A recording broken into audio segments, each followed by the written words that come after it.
台乡村风台造成的灾情，咱的记者伫第一线有上新的报道。先来看嘉义山区，这个雨是一直落，169管道有袂少树枝、断裂，伫伫道路顶碍着交通，都参咱的记者的采访车嘛受到阻碍。现场的状况，要请记者雅心甲咱报道。雅心，请讲。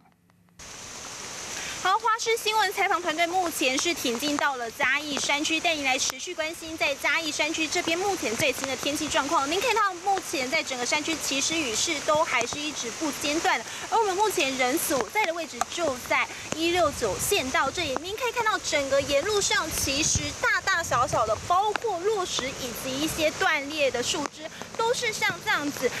陈列在整个的这一个路面上。那目前我们的采访 SNG 车，其实 像这样子的大车要通过这样的道路都是十分艰难，必须要慢慢通过的。而其实就在我们刚刚上山的过程当中，其实也是碰到不少路段都是像这样子有出现一些断裂树枝以及土石，整个就是铺满在这个地面上的情况，导致说其实我们要深入山区的过程当中，甚至是有些路段都是人必须要